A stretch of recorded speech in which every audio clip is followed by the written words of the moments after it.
नमस्कार। मेरा नाम जमाल अहमद है और मैंने जवाहरलाल नेहरू मेडिकल कॉलेज अलीगढ़ मुस्लिम यूनिवर्सिटी से MBBS किया था, MD किया था मेडिसिन में। इसके बाद सन 85 में मैं PGI चंडीगढ़ गया था और वहाँ से मैंने स्पेशलाइजेशन किया था एंडोक्राइनोलॉजी और डायबिटीज़ में। आज के दिन हम आपको बहुत ही महत्वपूर्ण सूचना देने जा रहे हैं कि हार्ट अटैक या दिल का दौरा क्या होता है, इसके लक्षण क्या होते हैं, कैसे पता लगाएं कि आदमी को दिल का दौरा या हार्ट अटैक हुआ है और क्या क्या रोकथाम इसमें किया जा सकता है। आप लोगों को पता है कि हमारे भारतवर्ष में इस वक्त 10 मिलियन लोगों को हार्ट अटैक की बीमारी, 10 मिलियन मेरा कहने का मतलब है 1 करोड़ से ऊपर लोग हैं जो हार्ट की बीमारी से पीड़ित लोग हैं। दिल की बीमारी या हार्ट अटैक क्या होता है, मैं आप लोगों को बता दूं कि हार्ट भी एक महत्वपूर्ण शरीर का अंग है जिसका काम है ब्लड को पंप करके और ब्लड और ऑक्सीजन को शरीर के विभिन्न अंगों में भेजना होता है। हार्ट अटैक उस वक्त होता है जब किसी वजह से हार्ट की मसल को ब्लड और ऑक्सीजन की कमी कम हो जाती है। ये कमी क्यों होती है?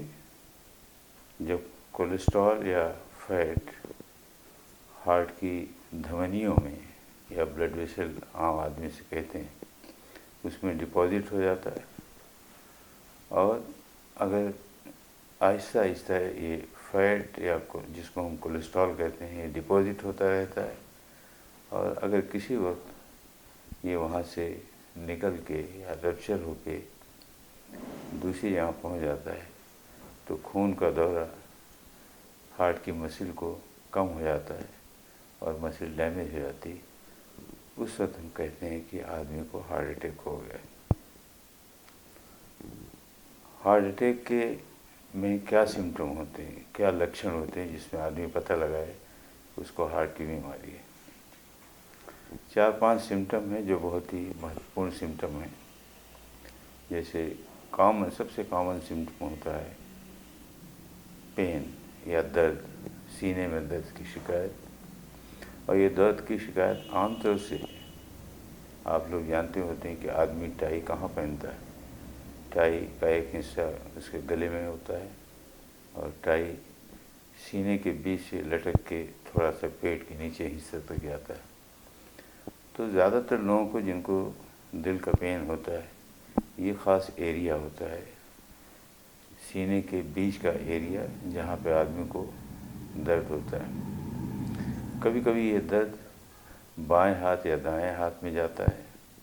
ये दर्द जबड़े में भी जा सकता है, कान में भी जाता है और कभी कभी ये पीठ के पीछे वाले हिस्से में आगे से दर्द होके पीछे वाले हिस्से में चला जाता है। अलग अलग तरीके से इस दर्द को आप लोग समझिए कि ये दर्द किस टाइप का होता है। हो सकता है हल्का सा दर्द हो। आमतौर से लोग बताते हैं कि साहब हमको थोड़ा सा दर्द हुआ है और उस दर्द की अजीब फीलिंग होती है, आदमी अजीब महसूस करता है। कॉमन फीलिंग जो आमतौर से लोग बताते हैं कि हमको ऐसा लगता है कि हमारा सीना कोई दबा रहा है, हमको सफोकेशन होता है और कभी कभी ऐसा लगता है कि हमारा दिल बैठ रहा है। कुछ लोग कहते हैं कि हमको सिर्फ टाइटनेस होती है, यानी सीना ऐसा लगता है कि थोड़ी देर के लिए जैसे जकड़ सा गया हो। आमतौर से ये सिम्टम जो हैं दिल की बीमारी के लक्षण जो हैं ये कुछ मिनट के होते हैं, घंटों के नहीं होते। 2-4 मिनट के लिए उन लोगों को होता है जिनको खून का दौरा और ऑक्सीजन का दौरा हार्ट की मसल को कम होता है और 4-5 मिनट के अंदर ही ये जो फीलिंग है दर्द की ये ख़त्म हो जाती है, जिसको हम लोग कहते हैं कि आपको एंजाइना हो गया। कभी कभी लोग نائٹروگلیسرین کی ٹیبلٹ آتی ہے، زبان کے نیچے رکھتے ہیں اور 1-2 منٹ کے اندر وہ کہتے ہیں کہ صاحب جو مجھے سینے میں تکلیف تھی اس میں آرام مل گیا۔ یہ پہلا لکشن ہے جو کافی لوگوں کو ہوتا ہے جب آدمی کو ہارٹ اٹیک کی بیماری یا دل کی بیماری یا دل کا دورہ ہونے والا ہوتا ہے۔ دوسرا ہوتا ہے پسینے کا آنا۔ آدمی کہتا ہے کہ صاحب جب مجھے تکلیف ہوئی تھی تو اس وقت ایسا ہوا تھا کہ ہوتا ہے کہ جیسے میں پسینے سے نہا رہا ہوں، بہت زیادہ پسینہ ہوتا ہے۔ جو دوسرا سمٹم جو آپ کو دل کے دورے کا پین کا ہے، اگر یہ 10 سے 15 منٹ سے زیادہ ہوتا ہے اور اگر نائٹروگلیسرین کی ٹیبلٹ جو زبان کے نیچے رکھتے ہیں اس سے آرام نہیں ہوتا ہے تو اس کو ہم لوگ کہتے ہیں کہ آپ کو بجائے انجانا کے ہارٹ اٹیک ہوگا، جس کو لیمن لینگویج میں کہتے ہیں ہارٹ اٹیک ہو گیا۔ ہم لوگ کہتے ہیں مائوکارڈین انفارکشن۔ اس کا مطلب یہ ہوا کہ بلڈ کی سپلائی اور آکسیجن کی سپلائی ہارٹ کی مسل میں کافی کم ہو گیا اور ہارٹ مسل ڈیمیج ہو گئی۔ جو پہلی تکلیف بتائی تھی میں نے انجانا پیکٹورس کی یا انجانا کی، وہ صرف 4-5 منٹ کے لیے ہوتی ہیں۔ جو ہارٹ اٹیک جس میں مسل ڈیمیج ہوتی ہے عام طور سے 10 سے 15 منٹ تو جاتی ہے۔ تیسرا کامن سمٹم ہوتا ہے کہ سانس پھولنا۔ آدمی کہتا ہے کہ صاحب مجھے تھوڑی سی سر میں سینے میں درد ہوا، ہلکی سی معمولی سی تکلیف ہوئی، جلن کی شکایت تھی، پیٹ میں جلن ہوئی اور اس کے بعد میری سانس پھول لی اور 10-15 منٹ کے اندر مجھے اس میں آرام مل جاتا۔ تو یہ دوسرا سمٹم ہے جب کسی کو ہارٹ اٹیک ہوتا ہے۔ تیسرا تکلیف ہوتی ہے، آدمی کہتا ہے کہ صاحب میرا دل دھڑکتا ہے، جس کو ہم لوگ پلپیٹیشن کہتے ہیں۔ دل بہت تیز دھڑکتا ہے اور ہم فیل کر سکتے ہیں کہ ہماری ہارٹ کی جو رفتار ہے وہ بڑھ گئی۔ اور جو سمٹم ہیں جو تھوڑے سے اتنے کامن نہیں ہیں اور اسی آدمی سے اس کو نیگلیکٹ کر لیتا ہے کہ بلا بیٹھے بیٹھے اگر آپ کو لگتا ہے کہ میری سانس پھول گئی کچھ دنوں سے، یا مجھے چکر آتا ہے، یا کبھی کبھی مجھے ایسا لگتا ہے کہ میں بہت زیادہ کمزوری ہو گئی، کچھ دیر کے لیے ہوتا ہے سبسائڈ ہو جاتا ہے، اور وہ مریض عجیب طریقے سے بیان کرتا ہے کہ مجھے ایسا لگتا ہے کہ میرا دل بیٹھا جا رہا ہے۔ تو یہ 4-5 مہتوپورن لکشن ہیں جو عام آدمیوں کو سمجھنا چاہیے کہ یہ دل کی تکلیف ہو سکتی ہے۔ کچھ لوگ ایسے ہوتے ہیں جس میں جب یہ دل کی تکلیف پیٹ کے اوپر والے حصے سے ہوتی ہے، تھوڑی سی جلن ہو گئی، یا اس کو کامنلی زیادہ تر لوگ کنفیوز کرتے ہیں کہ مجھے ایسیڈیٹی کی شکایت ہے۔ وہ انفیکٹ وہ ایسیڈیٹی نہیں ہوتی بلکہ وہ ہارٹ کا پین ہوتا ہے۔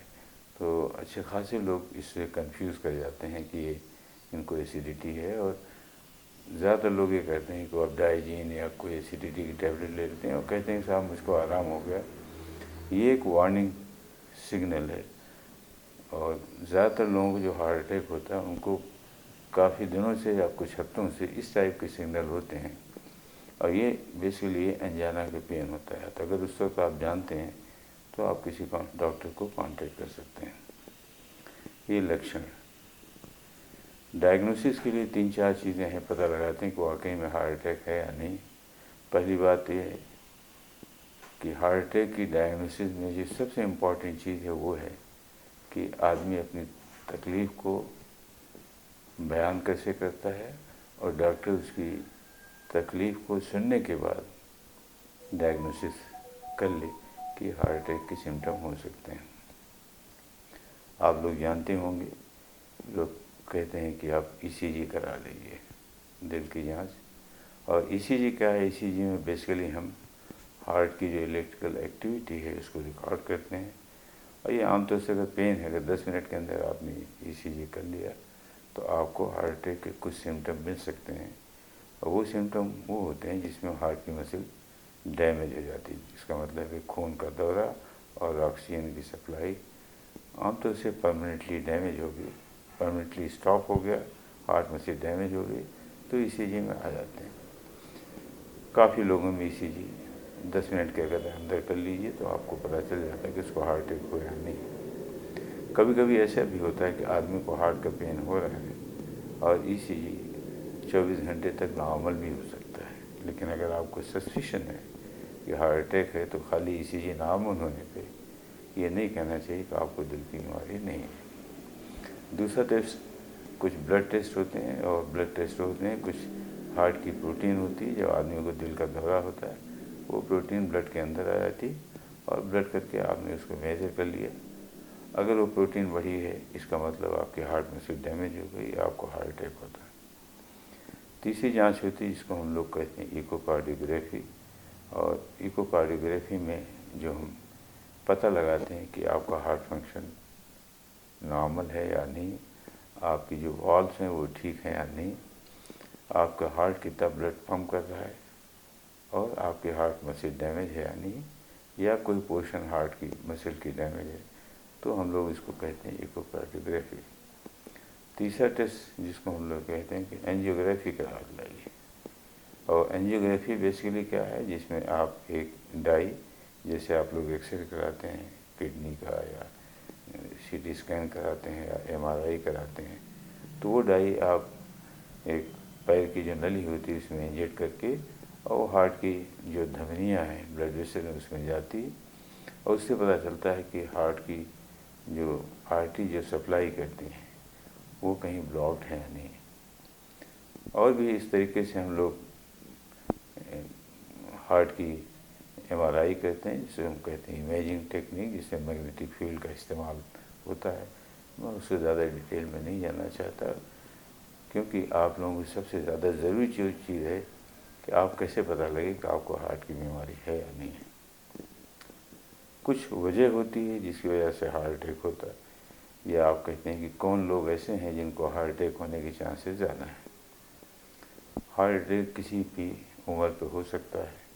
जो सबसे कॉमन उम्र है वो 40 से 50 साल के बीच की उम्र है, जिसमें लोगों को ज़्यादा हार्ट अटैक होता है। 60-65 साल की उम्र में और ज़्यादा हार्ट अटैक होने के चांसेस बढ़ जाते हैं। बहुत ही दुर्भाग्यपूर्ण खबर यह है कि हमारी कंट्री में लोगों को 20 साल, 30 साल, 40 साल की उम्र में अच्छे खासे लोगों को हार्ट अटैक हो रहा है। जब मैं 70s में मेडिकल स्टूडेंट था तो अगर कोई आदमी 30-35 या 20 साल का आता था और कहता है मुझे सीने में दर्द हो जाता है, तो हम लोग कहते थे कि उसको हार्ट की तकलीफ नहीं हो सकती। लेकिन मैं पिछले 35 साल के एक्सपीरियंस में अब मैं देखता हूँ पिछले 5-6 साल से कि 20 साल, 25 साल, 30 साल के लोगों को भी हार्ट अटैक काफ़ी कॉमन होता है। और ये हार्ट अटैक जो कम उम्र में होता है, ये अच्छे खासे लोगों को इसमें मॉर्टेलिटी हो जाती। बहुत सारे लोग बेचारे जिंदा नहीं रह पाते जो अर्ली हार्ट अटैक होता है। क्यों ज़्यादा हार्ट अटैक यंग एज में हो रहा है, इसका जवाब देना बहुत मुश्किल है। लेकिन बेसिकली जो हमारे खाने पीने की स्टाइल है वो बहुत ही अच्छी नहीं है। हम लोग फास्ट फूड ज़्यादा प्रेफर करते हैं, हम फैट ज़्यादा खा रहे हैं, हमारे अंदर वो जो क्षमता है इन सब चीज़ों को डाइजेस्ट करने के लिए, उसके लिए हमें आपको कुछ एक्सरसाइज करना चाहिए। तो आज की डेट में हमारी जो फिज़िकल एक्टिविटी हो गई वो मिनिमल हो गई, तो इस वजह से एक रीज़न हो सकता है। दूसरा कि इंडियन लोगों को हार्ट अटैक कम उम्र में क्यों हो रहा है, लाइफ स्टाइल के अलावा, जिसको हम लोग कहते हैं सीडेंटरी लाइफ स्टाइल, वॉक न करना, गलत तरीके से नॉन वेजिटेरियन खाना खाना, फैट रिच डाइट खाना, और फिज़िकल एक्टिविटी तकरीबन ख़त्म हो गई है। और दूसरी वजह यह भी है, ऐसा कहा जाता है कि जो खून की धमनियाँ हैं जो हार्ट को सप्लाई करती हैं वो एशियन लोगों में थोड़ी सी पतली होती हैं, और उनका जो ल्यूमेन है, जो अंदर की साइज़ है, थोड़ी छोटी होती है। इसका ये भी एक रीज़न है कि इंडिया में हार्ट अटैक कम उम्र में क्यों हो रहा है। दूसरा इम्पॉर्टेंट फैक्टर है जिसको हम कहते हैं कोलेस्ट्रॉल, कि कोलेस्ट्रॉल अगर भारी ज़्यादा है, और ख़ास तौर से जिसको हम कहते हैं low density lipoprotein cholesterol, LDL cholesterol आमतौर से लोग कहते हैं, और ट्राइग्लिसराइड ट्राइग्लिसराइड अगर बढ़ा हो, एलडीएल बढ़ा हो और एचडीएल कोलेस्ट्रॉल जो हेल्दी कोलेस्ट्रॉल है वो कम हो, तो ये भी कोलेस्ट्रॉल भी एक इम्पॉर्टेंट वजह है जिसकी वजह से आदमी को हार्ट अटैक होता है। तीसरी चीज़ है ब्लड प्रेशर। हमारे कंट्री में इस वक्त 35-40% लोगों को ब्लड प्रेशर की बीमारी है और उसकी वजह जो है वो नमक का सेवन बहुत ज़्यादा करना, फिज़िकल एक्टिविटी बहुत कम हो गई है और फास्ट फूड का खाना, तो ये सब चीज़ मिला के ब्लड प्रेशर की बीमारी ज़्यादा हो गई। और जो चीज़ होती है वो डायबिटीज़। आपको पता है कि इस वक्त 7.7 करोड़ लोगों को इंडिया में डायबिटीज़ है और डायबिटीज़ भी एक रिस्क फैक्टर है हार्ट अटैक देने के लिए, क्योंकि ज़्यादातर लोग डायबिटीज़ के करीब 40 से 45% लोग मोटे होते हैं, उनमें भी कोलेस्ट्रॉल की समस्या होती है, उनको ब्लड प्रेशर की समस्या होती है, तो ये भी एक इम्पॉर्टेंट रिस्क फैक्टर है जो हार्ट अटैक को देने के लिए। और जो वजह हैं स्मोकिंग है, एल्कोहल का कंजम्पशन है, ये भी एक इम्पॉर्टेंट रिस्क फैक्टर है हार्ट अटैक को देने के लिए। फैमिली हिस्ट्री भी इम्पॉर्टेंट है। अगर किसी की फैमिली में फादर या मदर को हार्ट डिजीज़ रही हो, ख़ासतौर से 45 से 50 साल की उम्र में, या लेडीज़ में 55 या 50 साल की उम्र में और जेंट्स में 40 या 45 उम्र में अगर हार्ट अटैक की हिस्ट्री है, तो उनकी जो संतान है उनको हार्ट अटैक होने के ज़्यादा चांसेस होते हैं, ख़ासतौर से अगर उन्होंने अपनी लाइफ स्टाइल को चेंज नहीं किया। तो ये 5-6 इम्पॉर्टेंट जिसको हम लोग कहते हैं रिस्क फैक्टर, उन लोगों को हार्ट अटैक ज़्यादा होती है और हमें आपको इन रिस्क फैक्टर्स पे गौर करना है और इसको ठीक करना है। ट्रीटमेंट तो डॉक्टर करेंगे जब हार्ट अटैक होता है, लेकिन उससे ज़्यादा इम्पॉर्टेंट ज़रूर है कि हम हार्ट अटैक को रोक कैसे कर सकते हैं, जिसको हम लोग कहते हैं prevention is better than cure. आप हार्ट अटैक को कैसे रोक सकते हैं ना, उसके लिए सबसे ज़्यादा इम्पॉर्टेंट चीज़ है जिसको हम लोग कहते हैं लाइफ स्टाइल मॉडिफिकेशन। और लाइफ स्टाइल मॉडिफिकेशन में 2-3 चीज़ आती हैं। पहले है डाइट। आप कोशिश करिए कि नॉन वेजिटेरियन फूड मत खाइए, हेल्दी वेजिटेबल डाइट बहुत अच्छी चीज़ होती है। सैलड का इस्तेमाल करिए क्योंकि उसमें सलाद होती है। हमारे यहाँ सलाद का इस्तेमाल लोग नहीं, आप किसी को बताइए कि सलाद कितना ज़रूरी चीज़ है, तो कोई कहता है हमको सलाद खाने से नज़ला हो जाता है, कोई कहता है हमको खीरा अच्छा नहीं लगता है। एक एक्सप्लेनेशन होता है, क्योंकि हमारी एक ख़राब आदत है कि जब हम सो के उठते हैं तो हमको 2 चीज़ चाहिए, एक मीठा चाहिए और एक पूड़ी पकौड़ी या पराठे, ये सब चीज़ें चाहिए जिसमें तेल का इस्तेमाल होता है। तो लाइफ स्टाइल मॉडिफिकेशन में आपको अपनी हेल्दी डाइट का इस्तेमाल करिए। उस हेल्दी डाइट में कोशिश करिए कि आप ज़्यादातर वेजिटेबल डाइट लीजिए। दूसरा, आप सैलड का इस्तेमाल करिए और फ्रूट्स का इस्तेमाल करिए, ये तो आपका डाइट में आता है। दूसरी बात होती है कि कम से कम आपको आधे घंटे की रेगुलर वॉक करनी चाहिए और वो आधे घंटे में आप कम से कम 2.5 से 3 किलोमीटर अगर कवर सकते हैं, जिसको हम कहते हैं फास्ट एंड एरोबिक एक्सरसाइज, वो आपको फ़ायदा करता है। और तीसरा है कि अगर आपका वज़न ज़्यादा है तो आपको वेट लूज़ करना है। तो ये हम लोग कहते हैं लाइफ स्टाइल मॉडिफिकेशन। और ये चाहे डायबिटीज़ हो, चाहे ओबेसिटी हो या किसी को हार्ट डिजीज़ है, इन सभी बीमारियों को रोकने के लिए ये बहुत ही इम्पॉर्टेंट आस्पेक्ट है प्रिवेंशन का, कि अगर आप रेगुलर एक्सरसाइज करते हैं, हेल्दी डाइट लेते हैं और अपना वेट रिड्यूस करते हैं, तो इससे अच्छी उपाय कोई चीज़ नहीं। और अगर आप लाइफ स्टाइल मॉडिफिकेशन को स्ट्रिक्टली फॉलो करते हैं तो कम से कम 40 से 50% हार्ट अटैक को आप रोक सकते हैं, 40 से 50% आप डायबिटीज़ को रोक सकते हैं, 40 से 50% आप हार्ट अटैक को रोक सकते हैं। दूसरा इम्पॉर्टेंट आस्पेक्ट है ट्रीटमेंट। अगर आपको ब्लड प्रेशर की बीमारी है तो आप दवा लीजिए और ब्लड प्रेशर को कंट्रोल रखिए। अगर आपको डायबिटीज़ है तो डायबिटीज़ कंट्रोल रखिए। अगर आपको कोलेस्ट्रॉल की प्रॉब्लम है तो उस कोलेस्ट्रॉल को कंट्रोल रखिए, स्मोकिंग बंद करिए, एल्कोहल का कंजम्पशन ख़त्म करिए। अगर इन सब चीज़ों को फॉलो करेंगे तो मुझे उम्मीद है कि आप हार्ट अटैक की बीमारी को रोक सकते हैं। Thank you so much. धन्यवाद।